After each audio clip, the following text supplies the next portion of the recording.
Shalom Bapak Ibu Saudara yang dikasihi Tuhan. Bersyukur kembali kita bisa bertemu dalam program kami Renewing Your Mind RYM, di mana melalui program ini kita akan diberkati dengan kebenaran firman Tuhan yang murni, di mana akan memperbaharui pikiran kita, sehingga hidup kita berubah semakin hari boleh semakin serupa dengan Yesus. Dan saya percaya kita akan berkenan di hadapan Bapa. Oleh sebab itu, sebelum kita mulai, mari terlebih dahulu kita berdoa. Bapa kami yang ada di dalam surga, kami bersyukur kalau kami boleh kembali ada di dalam program RYM, di mana kami akan bersama-sama belajar akan kebenaran firman-Mu. Bapa, kami serahkan kepadamu, kiranya Engkau menolong dan memberkati, terkhusus hamba-Mu yang akan menyampaikan isi hati-Mu. Urapi kami, juga setiap pendengar setia RYM. Dan kami juga percaya ya Bapa, Engkau memberikan hikmat kepada kami sehingga kami boleh mengerti akan kebenaran-Mu, bahkan boleh menghidupinya. Terima kasih ya Bapa. Ambil alih sepenuhnya oleh kuasa Roh Kudus-Mu dan berbicaralah. Kami siap untuk mendengarkan dan melakukannya. Di dalam nama Yesus. Amin. Shalom Bapak Ibu Saudara. Sungguh kita patut bersyukur dan bersukacita kalau kali ini kita boleh ada bersama-sama untuk belajar kebenaran firman Tuhan. Saya percaya kalau saudara boleh ada, itu semua oleh karena berkat, perlindungan, serta pemeliharaan daripada Tuhan. Puji Tuhan. Haleluya.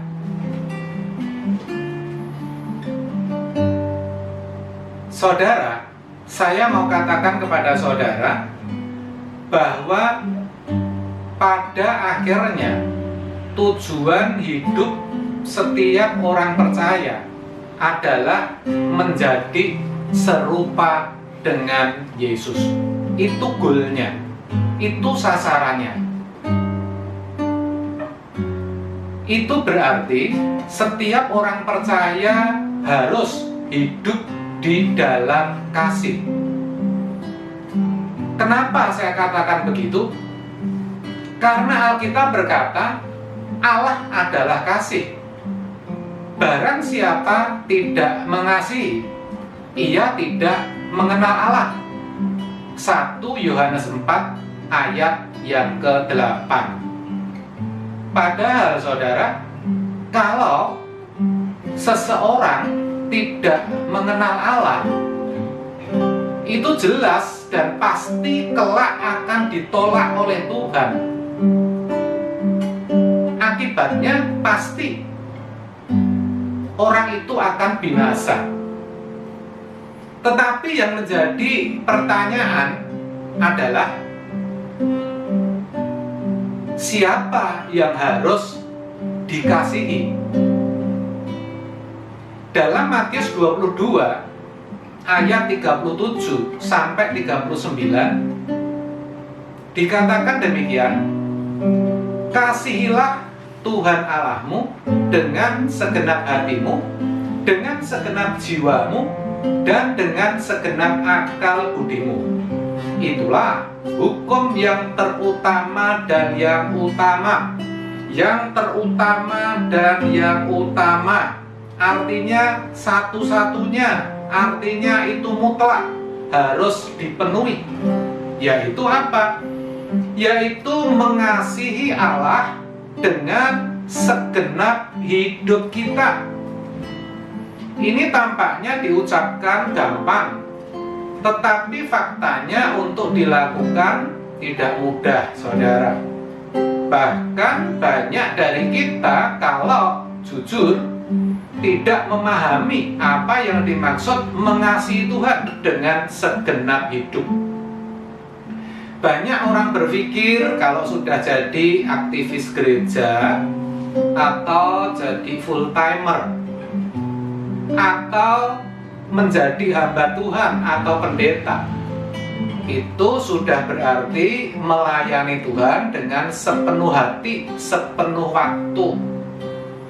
Ada juga yang berpikir kalau sudah ambil bagian memberikan donasi untuk proyek-proyek gereja, pembangunan gereja, ya, untuk acara-acara atau event-event, seminar-seminar tertentu yang gereja adakan, itu berarti sudah mengasihi Tuhan dengan sepenuh hati.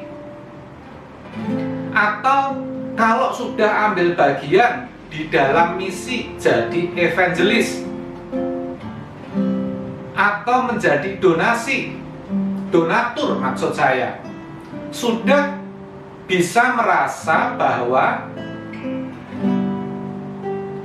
sudah mengasihi Tuhan dengan segenap hidupnya karena merasa seluruh waktunya sudah tersita untuk itu, tidak punya waktu lagi untuk yang lain, bahkan keluarga terabaikan. Ya, tidak salah kalau jadi aktivis, full timer, jadi pendeta, evangelis, atau memberikan donasi, tentu itu baik. Tetapi itu bukan tanda kalau sudah mengasihi Tuhan dengan segenap hidup.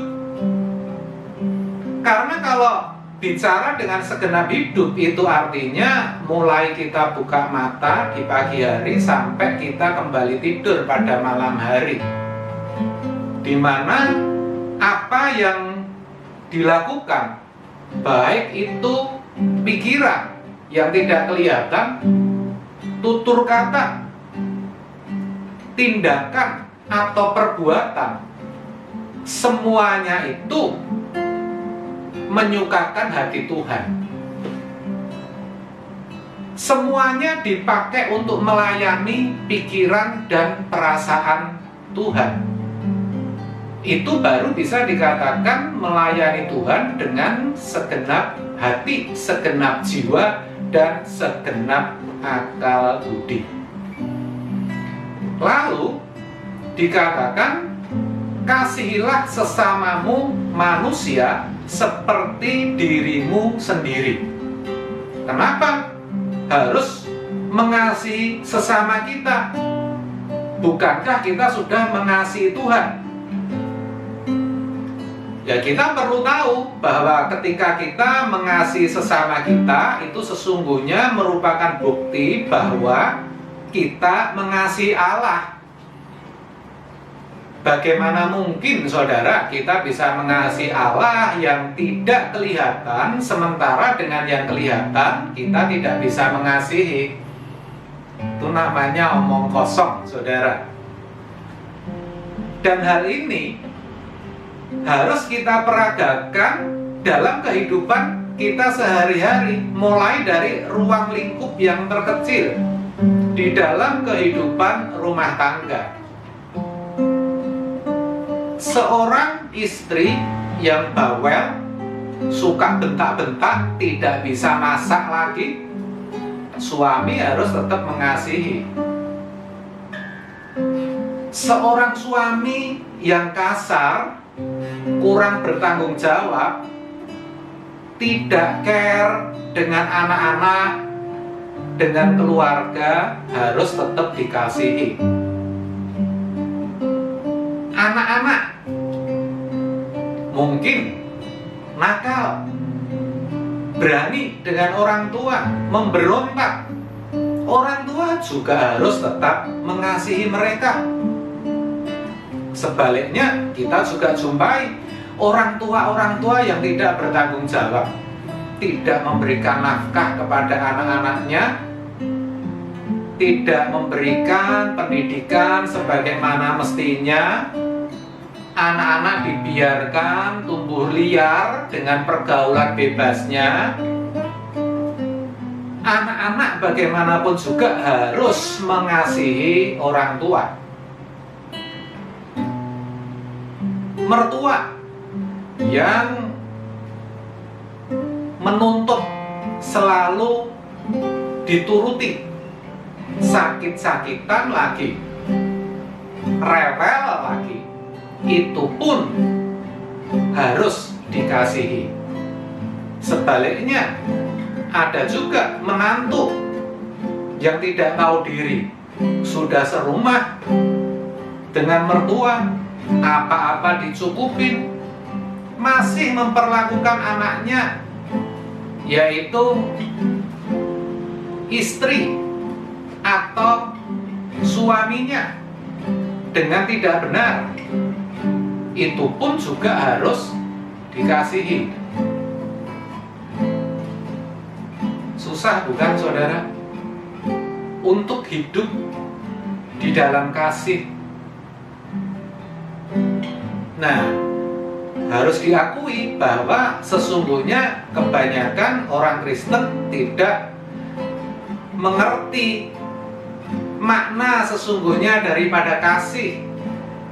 Makanya kita juga sering jumpai ya, bahwa mereka berpikir mereka sudah berbuat kasih dengan jalan memberi pinjaman kepada orang, membela mereka yang difitnah atau disakiti, mengorbankan uang, waktu, tenaga untuk proyek-proyek gereja. Padahal sejatinya yang namanya kasih yang benar menurut Alkitab tidak selalu, saya katakan tidak selalu demikian. Mungkin saudara bertanya, lalu seperti apa Pak kasih yang benar? Saya akan baca 1 Korintus 13 ayat 1 sampai yang ketiga. Demikian bunyinya. Sekalipun aku dapat berkata-kata dengan semua bahasa manusia dan bahasa malaikat, tetapi jika aku tidak mempunyai kasih, aku sama dengan gong yang berkumandang dan canang yang gemerincing. Sekalipun aku mempunyai karunia untuk bernubuat, dan aku mengetahui segala rahasia, dan memiliki seluruh pengetahuan, dan sekalipun aku memiliki iman yang sempurna untuk memindahkan gunung, tetapi jika aku tidak mempunyai kasih, aku sama sekali tidak berguna. Dan sekalipun aku membagi-bagikan segala sesuatu yang ada padaku, bahkan menyerahkan tubuhku untuk dibakar, tetapi jika aku tidak mempunyai kasih, sedikit pun tidak ada faedahnya bagiku. Saudara, kalau kita pelajari sungguh-sungguh dari ayat-ayat ini, kita bisa memperoleh pengertian kasih yang benar, yang Tuhan kehendaki.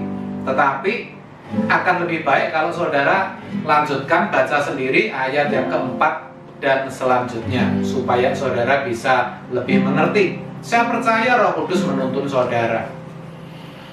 Terkait dengan ayat-ayat ini, sebenarnya untuk memudahkan mengingatkan, itu ada satu lagu. Saya suka lagu itu saudara. Bagus. Saudara sudah pernah dengar belum seperti ini?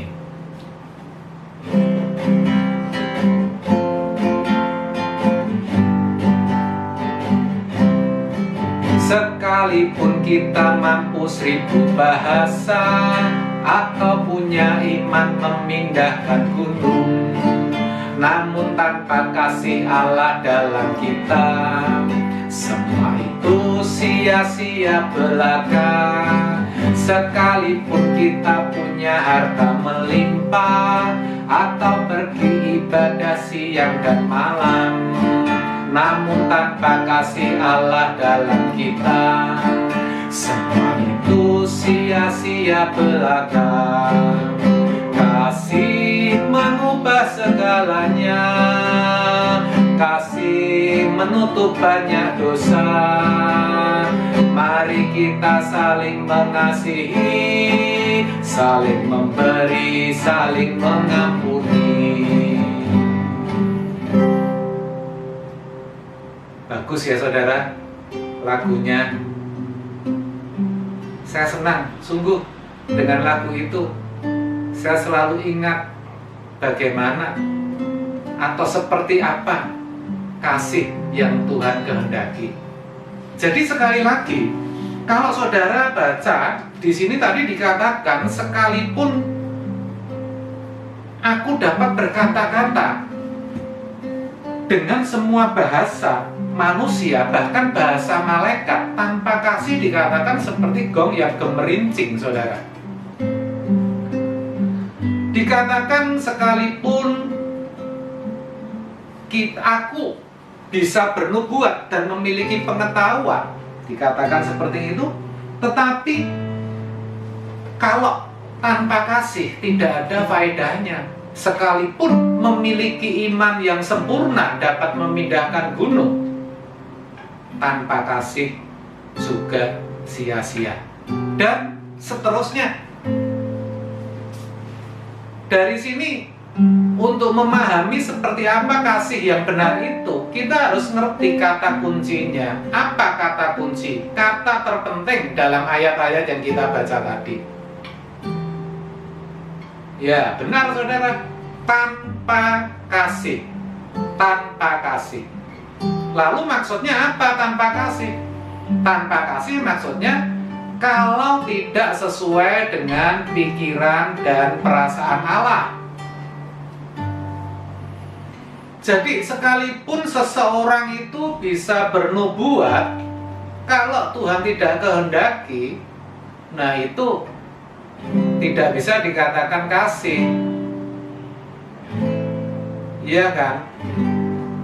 Sekalipun tadi dikatakan membagi-bagikan harta, semua hartanya, tetapi kalau tidak menyukakan hati Tuhan, itu juga tidak bisa dikatakan sebagai kasih.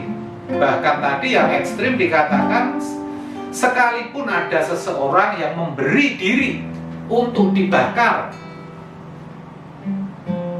kalau itu hanya untuk mendukakan hati Tuhan, juga tidak bisa dikatakan dengan kasih, saudara.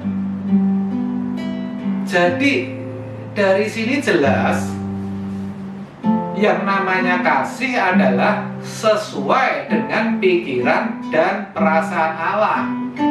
Jadi kalau saya ditanya, Pak, kasih itu definisinya apa? Ya definisinya adalah sesuai dengan pikiran dan perasaan Allah.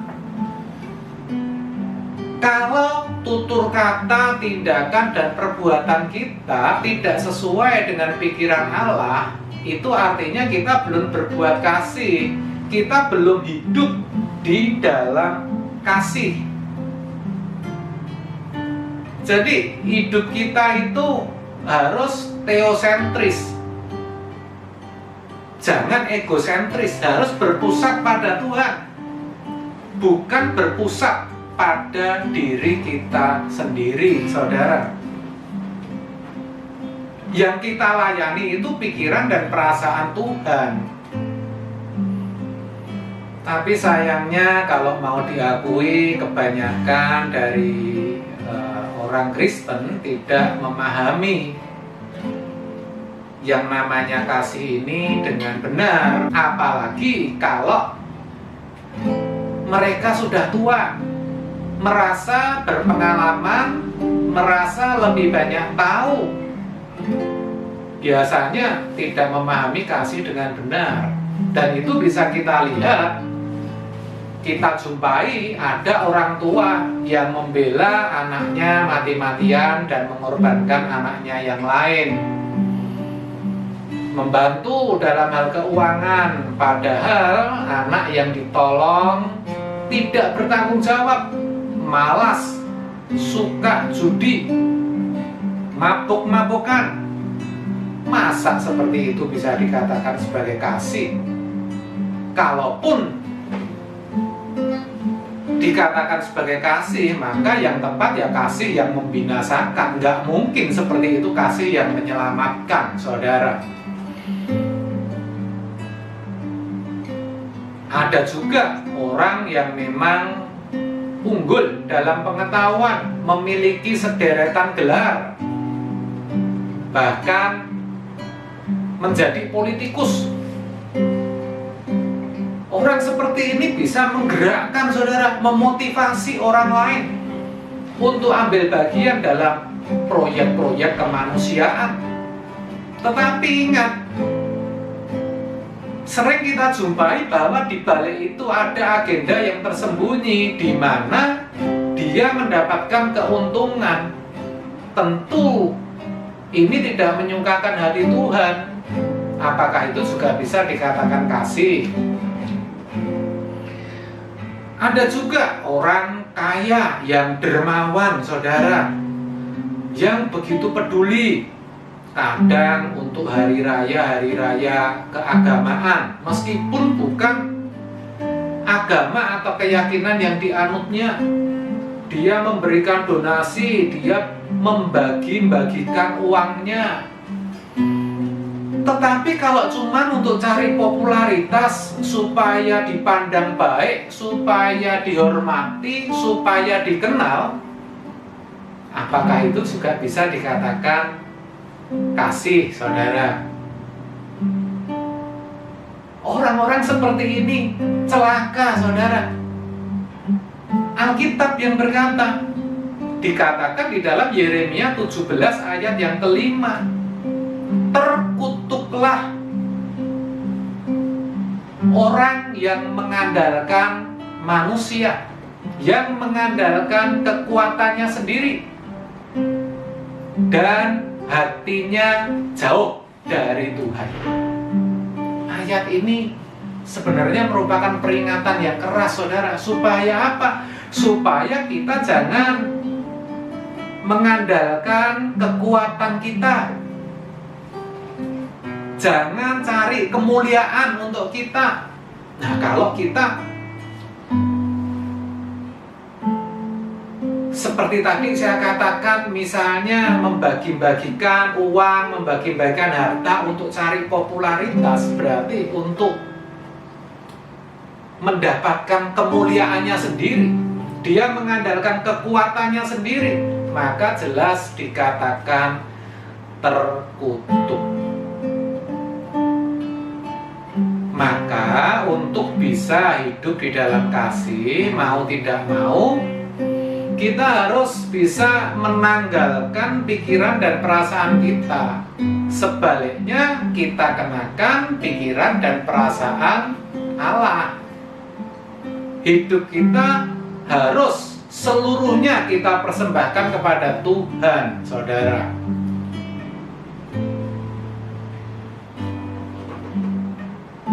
Nah, terkait akan hal itu, Rasul Paulus mengatakan di dalam Filipi 2 ayatnya yang kelima, dikatakan, hendaklah dalam hidupmu bersama kamu mengenakan pikiran dan perasaan yang terdapat di dalam Kristus Yesus. Jelas, yang harus kita pakai, yang harus kita kenakan bukan pikiran perasaan kita. Kita harus memakai pikiran dan perasaan Tuhan. Pertanyaannya, lalu pikiran dan perasaan Kristus itu seperti apa, Pak? Di dalam ayat sebelumnya, ayat 3, dikatakan pikiran dan perasaan yang tidak mencari kepentingan sendiri, yang tidak mencari pujian yang sia-sia, yang tidak mementingkan diri sendiri, melainkan memperhatikan kepentingan orang lain.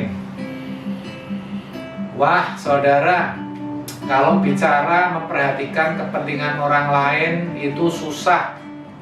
Susah sekali, saudara. Kenapa? Karena sejujurnya ego kita itu rata-rata itu masih tinggi, saudara. Padahal kalau kita memperhatikan, mendahulukan kepentingan orang lain, ego kita itu harus kita matikan. Dengan kata lain, kita harus memiliki satu kerendahan hati. Itulah sebabnya Tuhan Yesus ketika mengenakan tubuh manusia, dia merendahkan diri begitu rupa, mengosongkan dirinya, Alkitab mencatat, dan mengambil rupa seorang hamba. Bahkan dalam keadaannya sebagai manusia, ia taat, bahkan taat sampai mati di kayu salib. Itu bukan untuk cari puji-pujian, itu bukan untuk kepentingannya, bukan, tetapi semata-mata untuk kepentingan manusia, supaya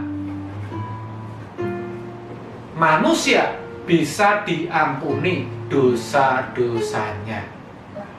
Dan itulah yang harus kita teladani, yang harus kita contoh, saudara. Lah, sekarang pertanyaannya, apakah saudara dan saya sudah memiliki kerendahan hati? Itu sulit, saudara. Taunya gimana, Pak? Gampang cara mengeceknya. Apakah dalam hidup saudara, dari apa yang saudara upayakan, dari apa yang saudara lakukan, itu merupakan mau saudara atau maunya Tuhan? Begitu. Dari semuanya itu, apa keuntungan saudara? Apakah dalam hal ini hati Tuhan disukakan atau tidak? Begitu maksudnya. Kalau saudara bekerja misalnya, ya saudara, apakah itu merupakan hasrat, ambisi dari saudara untuk mencapai tujuan hidup tertentu, sehingga saudara bisa menikmati dunia dan segala kemewahannya? Atau pekerjaan saudara itu merupakan implementasi perwujudan dari rencana Allah bagi hidup saudara? Itu yang perlu dipertanyakan. Kalau saudara membeli sesuatu, apakah saudara yang senang atau Tuhan ikut disenangkan? Kalau ada persoalan, ya, peristiwa yang harus diputuskan, bagaimana sikap saudara saat memutuskan? Apakah itu merupakan respon atau sikap saudara secara pribadi, atau itu sikap Tuhan yang saudara nyatakan? Tentu hal itu tidak mudah, saudara, tetapi kita bisa, dan itu harus kita latih dari hari ke hari, ya, dari waktu ke waktu, saudara, sehingga kita bisa memiliki kepekaan akan kehendak Allah. Memang saudara, tipis sekali bedanya, apakah itu kehendak kita atau apakah itu kehendak Tuhan. Apalagi kalau seseorang itu aktivis, apalagi itu seorang pendoa, bisa jadi dia pikir itu sudah kehendak Tuhan, tetapi sejatinya kehendaknya sendiri. untuk memuaskan dirinya sendiri. Jadi kepekaan itu memang sulit ya saudara. Sulit untuk dibedakan maksud saya. Tetapi bisa, asalkan saudara memiliki keintiman dengan Tuhan. Itu kuncinya. Jadi seberapa peka saudara, itu ditentukan seberapa intim saudara dengan Tuhan. Itulah sebabnya melalui kebenaran ini saya ajak saudara semua untuk bisa membangun hubungan, relasi, keintiman yang baik dengan Tuhan. Dalam hal ini saudara bisa bertemu Tuhan minimal 30 menit dalam sehari. Itu pun saya sarankan saudara menentukan jamnya saudara. Misalnya jam 4 pagi, maka waktu yang saudara tentukan itu jadi prime time, waktu utama, waktu berharga saudara, waktu terpenting saudara untuk bertemu dengan Tuhan. Dan itu tidak bisa diganggu oleh apapun dan siapapun juga. Nggak bisa diganggu oleh suara telepon, nggak bisa diganggu oleh kebisingan-kebisingan yang lain. Meskipun waktu itu saudara tidak ingin bertemu Tuhan, tetapi tetap saudara lakukan di jam itu. Itu bentuk latihannya saudara. Dan saudara akan menemukan Tuhan kalau saudara tekun. Tetapi sebaliknya, kalau saudara tetapkan waktunya sudah bagus, setengah jam, tapi diganti-ganti saudara. Kadang jam 3 sore, kadang jam 5 pagi, kadang tengah malam. Itu sih namanya bukan prime time. Karena saudara bukan mengadakan waktu itu namanya, tapi menyisakan waktu. Itu penting kita sadari saudara.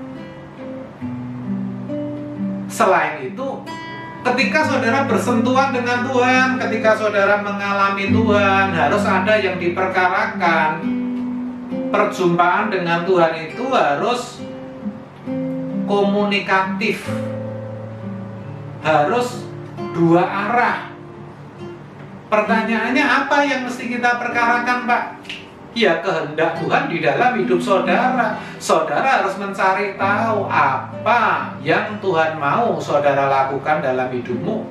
Rencana apa yang Tuhan sudah tetapkan di dalam hidup saudara. Dan itu harus saudara update dari waktu ke waktu. Harus saudara perbarui. Dan semakin banyak waktu yang saudara luangkan untuk bersentuhan, untuk mengalami Tuhan, maka itu berbanding lurus dengan kepekaan. Kepekaan saudara akan kehendak Tuhan akan lebih jelas saudara, akan lebih tajam.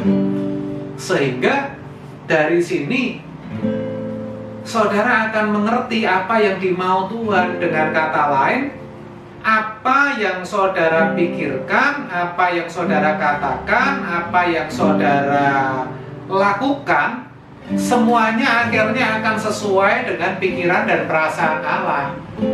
Dengan begitu, tanpa saudara sadari, saudara sudah hidup di dalam kasih. Begitu saudara. Mari setelah kita mendengar kebenaran firman ini, kita renungkan dan kita lakukan. Amin. Tuhan Yesus memberkati. Baik, saudara, sebelum kita akhiri perjumpaan kita, sekali lagi saya ajak saudara mendengarkan satu pujian untuk meneguhkan pemberitaan firman ini. Ku mau hidup seturut kehendak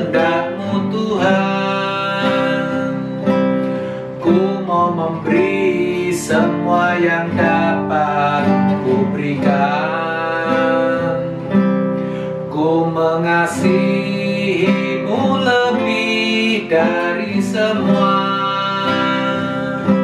melayanimu di bumi, di surga. Ku mau hidup seturut kehendak-Mu Tuhan.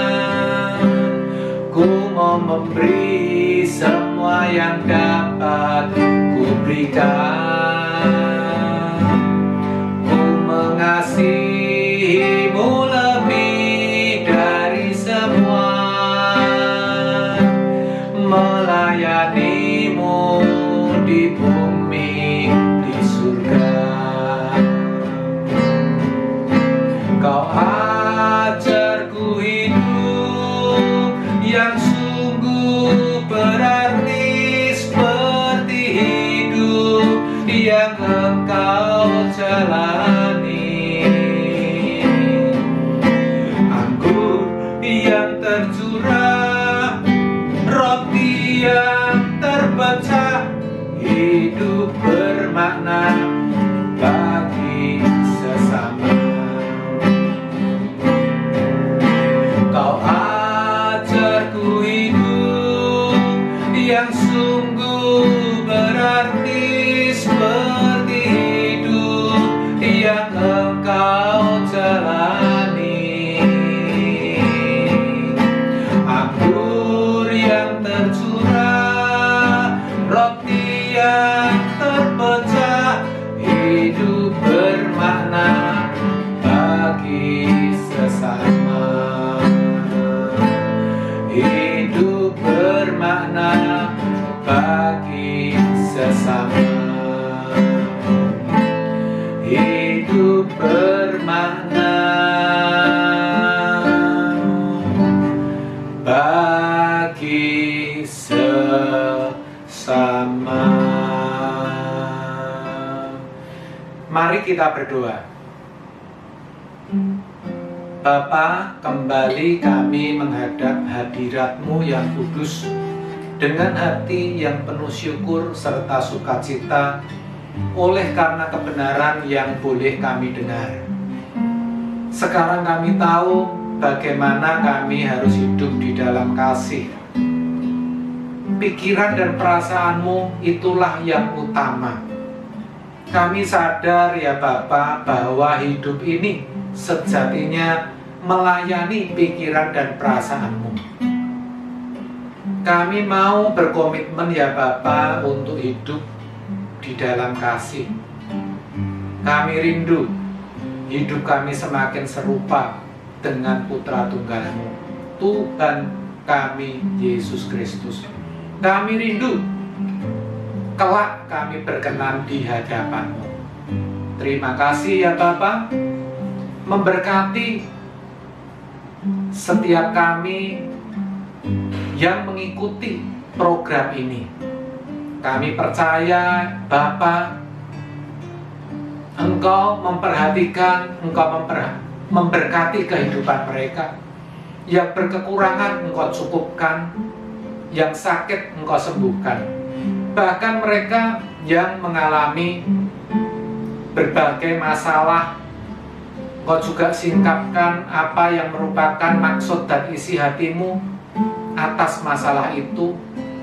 Kau berikan kekuatan, bahkan Kau berikan jalan keluar, sehingga semua boleh dilalui dengan baik bersama Engkau. Terima kasih ya Bapa. Dan kami percaya saat ini juga berkat-berkat terbaik-Mu turun atas kami semua. Berkat yang daripada Allah Bapa, cinta kasih serta kemurahan dari putranya Tuhan kita Yesus Kristus, serta persekutuan dengan Roh Kudus akan menyertai saudara semua mulai saat ini sampai Maranatha, Tuhan datang yang kedua kali. Haleluya. Amin. Baik, terima kasih Bapak Ibu Saudara sudah ada bersama-sama dengan kami. Salam RWM, sampai jumpa. Tuhan Yesus memberkati.